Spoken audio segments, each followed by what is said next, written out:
नमस्कार मैत्रिणींनो, मी अर्चना स्वागत करते तुमचं माझ्या अन्नपूर्णा चॅनलमध्ये। चला तर आज आपण बनवणार आहोत भरल्या वांग्याची भाजी। तर त्यासाठी इथे मी 3 वांगे घेतलेले आहेत।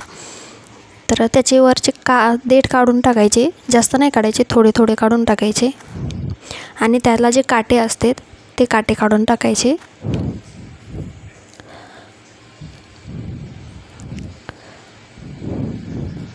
तर बघा इथे मी त्याचे सर्व काटे काढून टाकलेले आहेत। आता त्याला 2 काप करायचे, जसे मी करते तसे करायचे तुम्ही।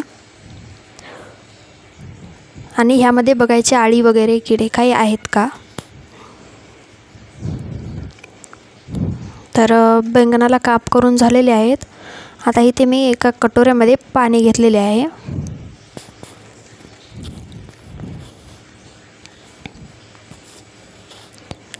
त्यामध्ये थोडेसे मीठ घालायचे आणि त्यामध्ये आपण जे बैंगन काप करून ठेवले होते ते घालायचे, म्हणजे काळे पडणार नाहीत। तर चला तर हे साईडला ठेवून देऊयात आणि मसाला तयार करूयात। तर इथे मी थोडेसे खोबरे घेतलेले आहे, थोडेसे शेंगदाणे घेतलेले आहेत, त्याला छान असे भाजून घ्यायचे। तर तवा गरम झालेला आहे, त्यामध्ये 1 माप तेल घालायचे आणि त्यावर शेंगदाणे टाकायचे आणि छान असे लालसर होईपर्यंत शेंगदाणे भाजून घ्यायचे।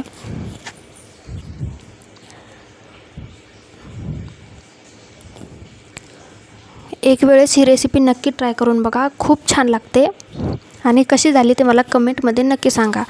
चला तर शेंगदाणे भाजून झालेले आहेत। आता आपण खोबरे भाजून घेऊयात। तर इथे मी खोबरे टाकलेले आहे। खोबरेही छान असे लालसर होईपर्यंत भाजून घ्यायचे, म्हणजे त्याची चव छान उतरते भाजीमध्ये। तर शेंगदाणे आणि खोबरे भाजून झालेले आहे। आता त्याला गार होऊ द्यायचे। तर शेंगदाणे आणि खोबरे गार झालेले आहे। आता त्याला मिक्सरच्या भांड्यामध्ये घालायचे। त्यामध्ये थोडेसे लसूण पाकळ्या घातले आहेत, 3 ते 4, थोडासा अद्रकीचा तुकडा टाकलेला आहे, थोडेसे जिरे, 1 चमचा लाल तिखट, थोडीशी हळदी आणि गरम मसाला घातलेला आहे 1 चमचा आणि अर्धा चमचा मटण मसाला घातलेला आहे। तुम्हाला मटण मसाला नाही टाकायचा तर टाकू नका। थोडीशी कोथिंबीर घातलेली आहे आणि त्यामध्ये थोडेसे पाणी घालून त्याला फिरवून घ्यायचे। छान असे पेस्ट तयार करून घ्यायची।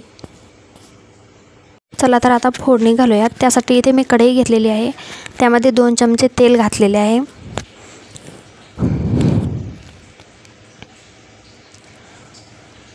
तेल छान असे गरम झाले की त्यामध्ये मोहरी घालायची। मोहरी तडतडली की त्यामध्ये जिरे घालायचे।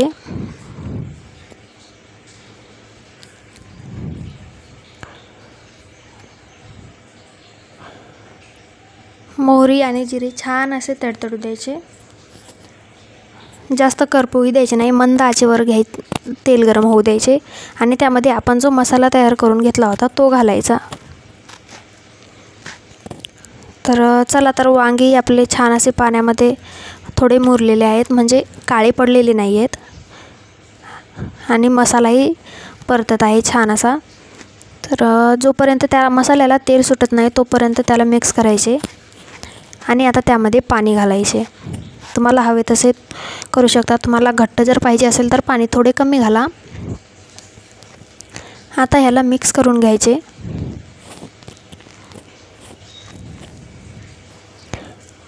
चवीनुसार मीठ घालायचे आणि ह्याला एक उकळी आणून घ्यायची।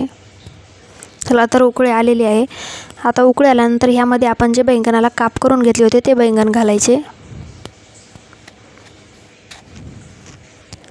आणि 4 ते 5 मिनिटे छान असे मंद आचेवर शिजू द्यायचे। तर बघू शकता तुम्ही बैंगनही छान असे शिजलेले आहेत। तर तुम्ही माझ्या चॅनलवर पहिल्यांदा असाल तर लाईक, शेअर आणि सबस्क्राईब नक्की करा आणि तुम्हाला माझी रेसिपी कशी वाटली ते मला कमेंटमध्ये नक्की सांगा आणि एक वेळेस नक्की ट्राय करून बघा, चवीलाही खूप छान लागते अशी। थँक्यू।